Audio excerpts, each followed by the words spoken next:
Então, Lívia Santana Vaz, eu até tiraria o doutora, porque o doutora é algo que vem muito depois, né? Eu sempre me apresento como uma mulher negra.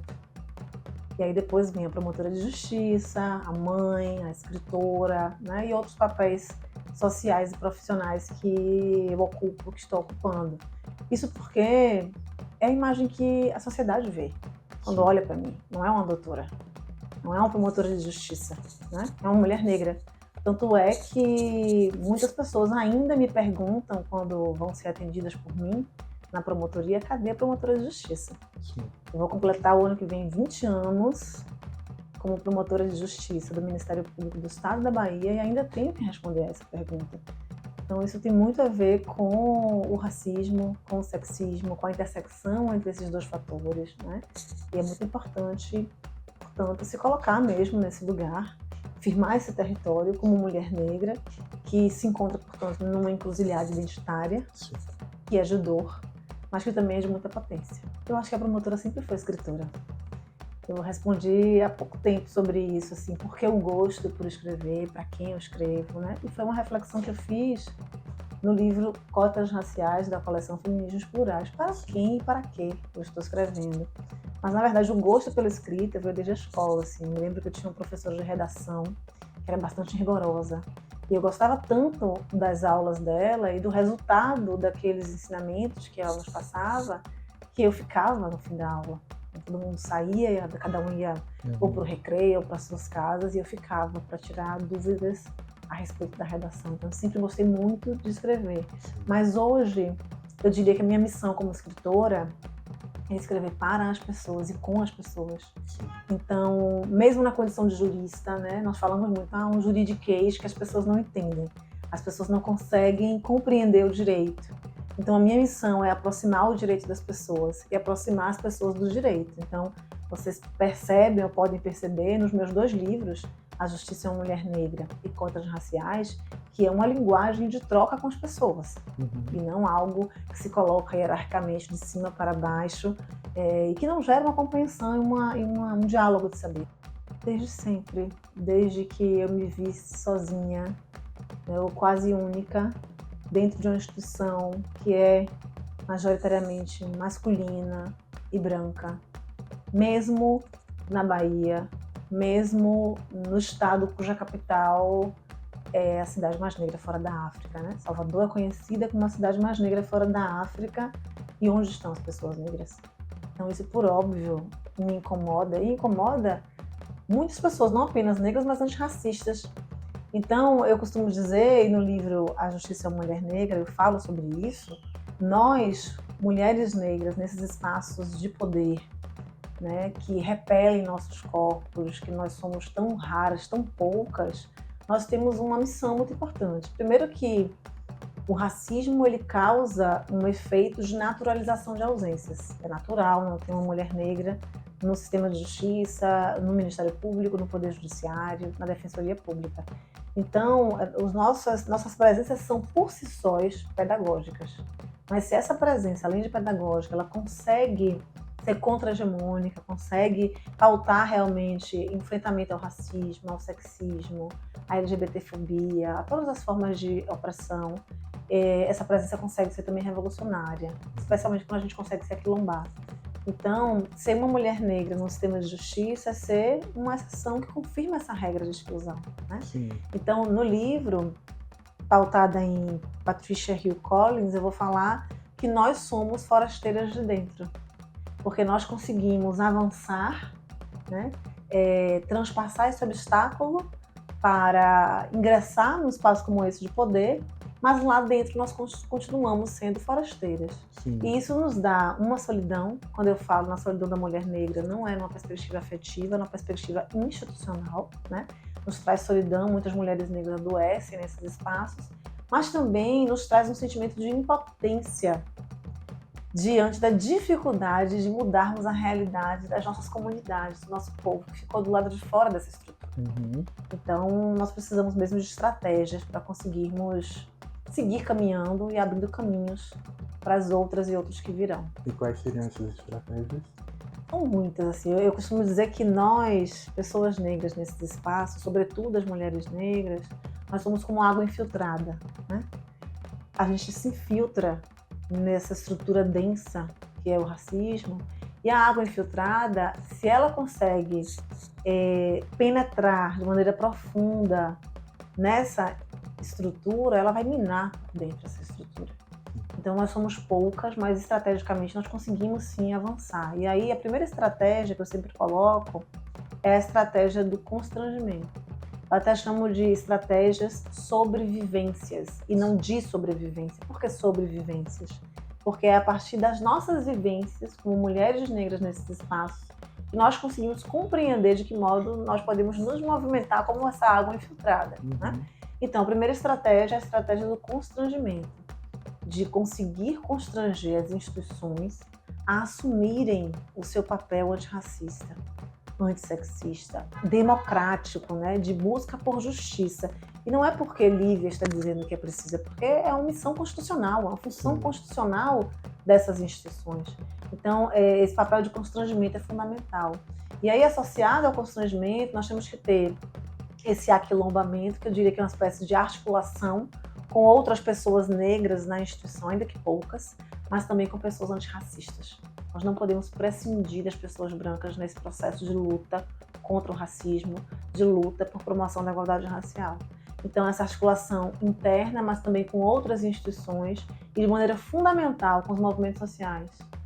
Não dá para construir justiça, na minha opinião, sem essa articulação, sem essa escuta e sem essa participação dos movimentos sociais. São os movimentos sociais que vão trazer para nós as vivências, as demandas reais que a justiça precisa enxergar. Por isso que nós falamos, e aqui a capa do livro demonstra bem isso, numa justiça que seja nossa referência. E não uma justiça branca, de olhos vendados, conectada com mitologia grega. A nossa referência é uma mulher negra. Ela vai entender essas conexões, essas intersecções dessa encruzilhada identitária e ela vai ter olhos abertos e atentos, como eu costumo dizer, para conseguir corrigir as injustiças. Então, uma justiça de olhos vendados, ela vai ter unicamente a capacidade de manter as coisas como estão. E para nós, as coisas como estão, elas não estão condizentes com a nossa Constituição Federal, que estabelece um Estado democrático de direito. Não há como pensar um Estado democrático de direito com uma questão racial, com o racismo tão enraizado como nós temos no país, que marginaliza mais da metade da população brasileira, sendo as pessoas negras 56% da população. Então, constrangimento, articulação, mas também a gente tem que pensar muitas vezes em impessoalidade. Nós sabemos que as instituições, tal qual elas são formadas e as suas práticas reproduzem racismo, reproduzem sexismo. Então é importante que nós saibamos, ao invés de assumir o protagonismo de tudo, de todas as ações antirracistas, né, as ações de busca de igualdade, nós saibamos compartilhar esse lugar de protagonismo, especialmente com outras pessoas negras que estão no espaço conosco, mas também antirracistas, como eu disse. Então, é saber que você, impessoalizando, você pode evitar retaliações e você também ganha força nessa demanda, pode ser justamente essa demanda de constrangimento da instituição, porque você vai coletivizar a demanda, ganha mais legitimidade, né? Então são várias estratégias que a gente vai aprendendo realmente com as vivências nesses espaços de poder. Então é complicado falar em igualdade racial e falar em enfrentamento ao racismo num sistema de justiça que nós temos que reconhecer que não tem letramento racial. Eu falo que é necessário letramento racial, mas também letramento antirracista. Não adianta você ter apenas uma consciência do que significa a questão racial no Brasil, que é um elemento central de produção e reprodução de desigualdades, mas é preciso também ter um letramento antirracista, de como atuar para fazer com que essa engrenagem gire no sentido contrário, né? E nós temos um sistema de justiça que é reconhecidamente e institucionalmente racista. A Comissão Interamericana de Direitos Humanos reconheceu, no caso de Simone Diniz, um caso muito célebre, passou pela comissão, em 2006, no seu relatório, que o nosso sistema de justiça ele é condescendente com a prática do racismo. Por que condescendente? Porque é um sistema de justiça branco que vai deixar de aplicar a legislação antirracista. Então, a comissão reconhece que nós tivemos uma evolução da legislação antirracista no país, porém essa legislação não é aplicada. o que faz com que pessoas que praticam racismo não sejam responsabilizadas no nosso país. Eu diria que o maior desafio é também a missão, né? Quando nós adquirimos consciência racial, deixa de ser sobre a pessoa, não é sobre Lívia. Isso vai transcender o indivíduo, vai transcender a pessoa para alcançar a coletividade. Então, passa a ser um posicionamento político. Eu não estou falando de política partidária, não. Eu estou falando de um posicionamento político de vida, né? De transformação da nossa sociedade. Então, esse desafio que eu assumo hoje como uma orientação ancestral, que me foi dada pelo meu pai sem nem saber, né? É uma missão mesmo de seguir caminhando e abrindo caminhos.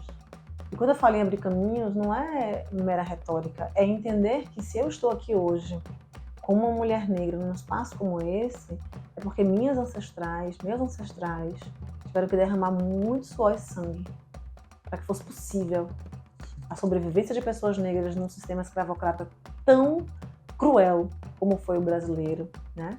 Que sugou até a última gota de sangue e suor do povo negro. Foi o último país do Ocidente a declarar a abolir a escravidão. Então, se eu estou aqui hoje é porque, como diz Jurema Werneck, nossos passos vêm de longe. E eu digo que eles vêm de longe, de muito antes da escravização dos nossos povos. Então, é preciso honrar esses passos que vieram antes para abrir caminhos para outras pessoas negras também acessarem esses espaços. Aí eu costumo dizer que não faz sentido ser negra única em lugar nenhum, né? Não faz sentido. Só faz sentido ocupar esses espaços se nós não estivermos repetindo as mesmas opressões da branquitude. Branquitude entendida não como pessoas brancas, por óbvio, mas como um sistema mesmo, como uma posição social de privilégio.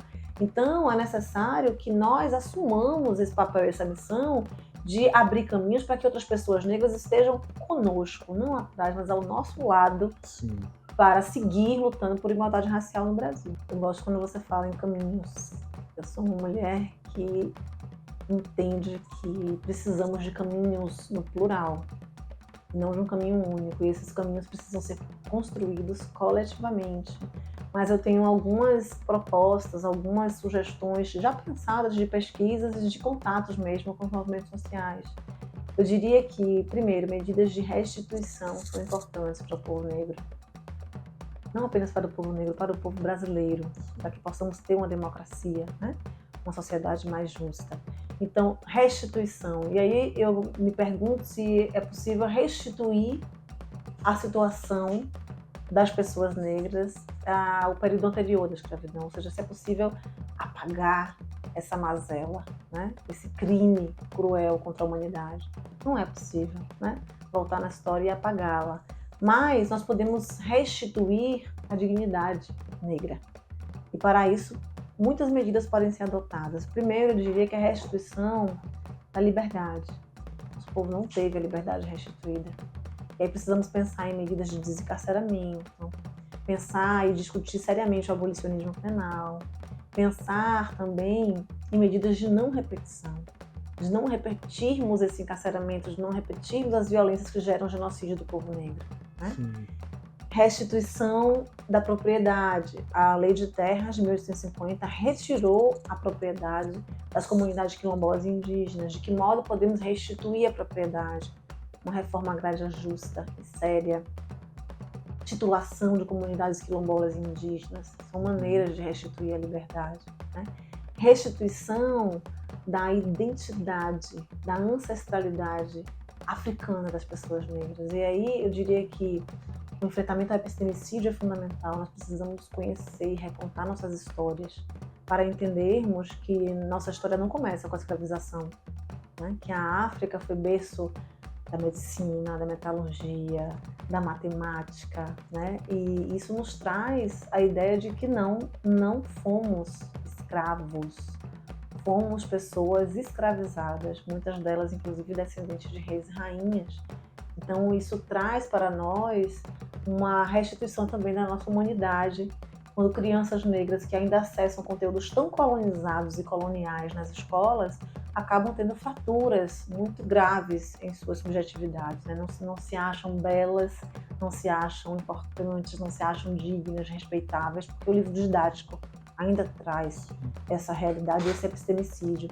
E depois, restituir essa identidade africana por meio de duas medidas que eu considero importantes. A salvaguarda de nomes africanos e afrodiaspóricos, mesmo aqueles afro-religiosos de matriz africana. Alguns cartórios têm imposto dificuldades para que pessoas negras, né, famílias negras, incluam nomes africanos em seus registros de nascimento. Então nós temos, né, em vigor uma resolução do CNJ que estabelece que os cartórios, por mera autodeclaração de pessoas transexuais, possam alterar nome e gênero na certidão de nascimento, na certidão de casamento, enfim, no registro civil, né? Então, por que não uma medida semelhante em relação aos nossos nomes africanos, afrodiaspóricos e afro-religiosos também? E por último, como medida ainda de restituição dessa identidade negra, a possibilidade de conhecermos nossa ancestralidade, algo que nos foi roubado. Se eu lhe perguntar de onde vem a sua família, você não sabe responder, sabe? Não. Eu também não sei responder de onde veio minha família, né? Muitas pessoas brancas dizem, minha família veio do norte, de tal região, de tal comunidade da Itália, da Alemanha. Nós não sabemos. Então, eu penso que é uma política pública importante a ser discutida a implementação de testes de ancestralidade pelo Sistema Único de Saúde para pessoas negras, tá? E depois a gente pode pensar ainda em medidas de satisfação. Eu começo dizendo da necessidade do reconhecimento do Estado, pelo Estado, de suas práticas racistas. Né? Se nós temos uma sociedade estruturalmente racista no Brasil, o Estado a construiu, por meio do seu aparato legislativo, político, policial. Né? Então é importante esse reconhecimento, esse pedido formal de desculpas, por exemplo, que nós não temos. Não como uma política de governo, mas como uma política de Estado. Sim. Mas nós sabemos que com o pedido de desculpas vem o reconhecimento de responsabilidade. Né? E não só o Estado nos deve desculpa. A Igreja Católica nos deve desculpa. A Igreja Católica legitimou e reforçou a escravidão negra no Brasil. Então, medidas de satisfação, pedidos de desculpa, reconhecimento do racismo, a possibilidade de busca da verdade é outra medida de satisfação. As comissões da verdade sobre a escravidão são fundamentais para isso, para buscar essa verdade e difundir essa verdade. Então, muitas medidas são possíveis. Eu estou falando aqui de medidas que venham a agregar, a somar as ações afirmativas. Nós já temos ações afirmativas, temos cotas raciais que são uma modalidade de ação afirmativa e que eu tenho dito que são um pequeno, porém firme passo rumo à justiça racial no Brasil. Cotas raciais são fundamentais, mas eu digo que elas não são esmola, porque são medidas de reparação histórica para o povo negro, mas elas acabam sendo esmola quando nós compreendemos a história e entendemos que não só acesso à educação, né, e a serviço público nos foram negados, todos os nossos direitos nos foram negados. Então é importante pensar numa ampliação mesmo das medidas afirmativas para que a gente consiga construir promoção de igualdade racial no Brasil.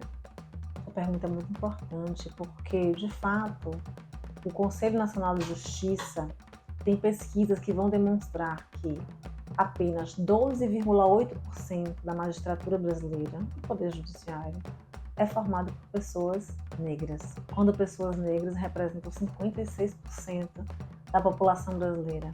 Se eu trouxer um olhar interseccional, Jadson, mulheres negras, elas são apenas 5%, não chegam a 6% da magistratura brasileira. E as mulheres negras são o maior segmento social do Brasil. Nós somos 28% da população do nosso país. Então, nós temos um sistema de justiça que é fechado para a diversidade. Não tem a cara do povo, não conhece o povo, não julga para o povo, não constrói justiça para a população brasileira. Quando nós falamos em Estado democrático de direito, o mínimo que se espera é que as instituições privadas, mas principalmente as públicas, afinal de contas, possam refletir minimamente a diversidade étnico-racial da sua população nos seus quadros. E isso tem um impacto direto na forma como nós construímos justiça. E aí eu digo que o nosso sistema de justiça, ele segundo o próprio perfil sociodemográfico do CNJ de 2018, é masculino, branco, cis heterossexual e cristão. Isso vai gerar visões parciais ou até unilaterais do que seja igualdade, do que seja liberdade, do que seja justiça. Então é preciso ampliar as perspectivas do sistema de justiça. Eu proponho, portanto, um caminho inverso àquele que eu aprendi na faculdade. Nós aprendemos, em geral, na academia, a promovermos um afastamento em relação ao objeto do nosso conhecimento. Né? É preciso nos afastarmos do objeto do nosso conhecimento para sermos imparciais. Porém, o objeto do nosso conhecimento, do nosso estudo, no sistema de justiça, são pessoas. Sim. O impacto das normas jurídicas e da aplicação dessas normas, da aplicação da Constituição, se dá para as pessoas. Então, nós estaremos objetificando as pessoas. Sim. Então, é importante fazer o caminho inverso. Ao invés de nos afastarmos, nos aproximarmos das pessoas. Tirarmos a venda dos olhos da justiça para que ela enxergue as pessoas. Como diria Mogobe Ramose, um filósofo sul-africano, para enxergar a pluriversalidade da humanidade. Ele diz que a pluriversalidade não nega a universalidade, mas entende que ela é apenas uma perspectiva. E essa pluriversalidade significa policentros de humanidade. É preciso enxergar o policentro de humanidade que cada pessoa é. Sim. Porque é a partir disso que nós conseguiremos realmente construir justiça. É uma justiça que não seja sempre para homens brancos, por homens brancos. Então é fundamental pensar em pessoas negras, sobretudo mulheres negras, que são pouquíssimo representadas, subrepresentadas, quase ausentes do sistema de justiça, em todos os órgãos do sistema de justiça. No Ministério Público, na Defensoria Pública, na Advocacia Pública, não apenas no STF, Supremo Tribunal Federal, nossa maior corte, mas em todos os tribunais, em especial os superiores. E aí a gente vai pensar, ao longo da história, como você colocou, nós já tivemos 3 ministros negros no Supremo Tribunal Federal. O último, de fato, foi Joaquim Barbosa. Os 3 foram homens mineiros. Nós tivemos 3 mulheres no Supremo Tribunal Federal como ministras, as 3 mulheres brancas do eixo sul-sudeste. Portanto, quando nós falamos em diversidade, não é só uma questão de raça, não é só uma questão de gênero, é uma questão também de pensar a diversidade regional. Sim. O STF tem uma concentração de pessoas do eixo sul-sudeste, assim como a produção cultural, a valorização da produção cultural. Não é que nós não tenhamos uma produção cultural estupenda no Norte e Nordeste, temos, mas a valorização não se dá. Né? Então a produção cultural, intelectual precisa ser reconhecida. E para isso nós precisamos de pessoas negras, nordestinas, né? LGBTQIAP+, com deficiência, em todos os espaços, para que essas perspectivas sejam levadas em consideração nos julgamentos. Né? Eu costumo dizer que do alto dos gabinetes, né, das pessoas que compõem o sistema de justiça, não dá para enxergar a realidade da população. E como é que você serve a uma população que você não conhece? Que vive realidades que você nunca viveu e nunca conheceu e nunca quis conhecer. Então, minimamente, enquanto nós não chegamos lá, é preciso que esse sistema, que as pessoas que compõem esse sistema estejam dispostas a escutar, minimamente a escutar, para compreender, para tentar compreender essas realidades, né? E para construir e efetivar direitos fundamentais previstos na Constituição. Então, sim, precisamos de mulheres negras em todos os espaços, é preciso que tenhamos esse passo à frente que pelo sistema, né, pelo governo dos Estados Unidos já foi tomado, que foi nomear uma mulher negra pela primeira vez para a Suprema Corte dos Estados Unidos. O Brasil ainda não transcendeu, né, esse limite ou esse obstáculo. Então, sim, é fundamental falar nisso, é fundamental que as pessoas possam se ver em qualquer lugar. Eu digo que é muito difícil querer ser o que você não enxerga. Quando eu escolhi a carreira jurídica, foi porque o meu pai me alertou para a dificuldade que eu teria se eu escolhesse a carreira que eu queria escolher, que era de jornalista. Eu queria ser uma jornalista. Né? Eu sempre tive essa veia de escrever, de falar, de gostar de me comunicar. E eu queria ser jornalista televisiva. Né? E ele disse, mas onde é que você viu mulheres negras na televisão aqui? Mesmo falando em Salvador, na Bahia, né? Sim. Pouquíssimas. Ainda hoje são poucas. Imagina naquela época, eu tinha 17 anos. Então, quando ele me fez essa pergunta, foi um balde de água fria. Isso é para dizer que o racismo molda nossos sonhos. O racismo, ele vai desprezar talentos, né? Ele vai ignorar talentos. Então, perde a sociedade toda com isso, né? Toda a sociedade perde. Fala um pouquinho mais do seu livro, como foi que surgiu o convite para escrever. Na verdade, eu que fiz o convite. Tá. Eu tive a ideia, pensando justamente nesse lugar, ou nesse não lugar, das mulheres negras na justiça, das juristas negras, em criar uma coletiva, que hoje está virando um Instituto Juristas Negras, que tem juristas de todas as partes do país. Portanto, é um grupo interregional, intergeracional, que envolve desde graduandas em direito até delegadas, aposentadas, né? Então, é um grupo muito especial que veio demarcar esse território para dizer: nós existimos, nós estamos construindo, produzindo e queremos e precisamos ser vistas e participar efetivamente, né? Exigimos isso na nossa sociedade. Hoje não tem mais como, em pleno século XXI, 2023, ter essa diversidade apenas numa foto. Nós precisamos da diversidade concreta, né? Isso, inclusive, é um mandamento da Convenção Interamericana contra o Racismo, que todas as esferas de poder no Brasil, inclusive instituições privadas, tenham diversidade. E aí surgiu essa necessidade de nos conectarmos, nos aquilombarmos para fazer essa mudança, para fazer essa transformação, né? E aí temos algumas iniciativas já. Tem o Instituto Juristas Negras, tem a coleção Juristas Negras, temos a imersão, temos diversas ações. Hoje temos um projeto de desencarceramento de mulheres negras que está sendo executado no Conjunto Penal Feminino de Salvador, né? Então são várias ações para não só produzir conhecimento, um conhecimento afrodiaspórico pluriversal, mas também para retornar esse conhecimento para a comunidade negra. De modo esse conhecimento que a gente produz pode ser revertido para buscar justiça para esse povo. Então a coleção Juristas Negras surge justamente no seio dessa coletiva de mulheres negras, né?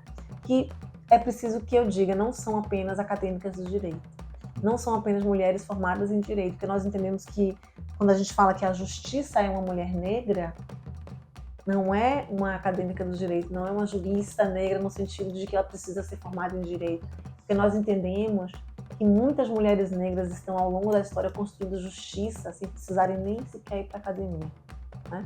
Aí a noção de intelectualidade, do que é uma pessoa intelectual, do que é uma intelectual ou um intelectual negro. Uma pessoa que com seus saberes, acadêmicos ou não, conseguem promover transformação social. E nós temos muitas mulheres dos movimentos sociais, mulheres que vieram quilombolas, que lutaram contra a escravidão no país, que promoveram transformação social com seus saberes, sem que fosse necessário ir para a academia. Não é um caminho linear, né? Não há um caminho linear com aquela cosmovisão de vida eurocêntrica que entende que existe um caminho único, por isso que eu falei em caminhos, né? Na pluralidade de caminhos. Um caminho único cujo ápice é o homem branco, né? O conhecimento validado pelo homem branco, não. Nós perdemos quando nós não conhecemos e não reconhecemos os saberes produzidos por uma comunidade quilombola, por uma comunidade indígena, né? Então é muito importante que a gente dialogue, e esse livro tem essa proposta de diálogo do direito, de troca do direito com outros saberes. Então vocês vão ver, quando a gente folheia o livro, vocês vão ver que ele tem poemas, ele tem QR codes que vão levar a clipes, a declamações, ele tem ilustrações, né? Também associadas às temáticas. Olha essa que linda, que pensa em ancestralidade, né? Mulheres negras se penteando, né? Que isso aqui é uma herança ancestral nossa, né? As tranças, o cuidado com os nossos cabelos. A gente tem prefácio de Conceição Evaristo, né? Ela também está aqui ilustrada no livro. E esse QR Code leva a uma declamação dela do poema Rosas e Mulheres. Então, é um livro que dialoga com a arte, com a cultura negra, né? dialoga com diversas formas de saber. É uma maneira de dizer que o direito não pode permanecer encastelado e não pode permanecer isolado epistemicamente. E essa é a proposta da coleção.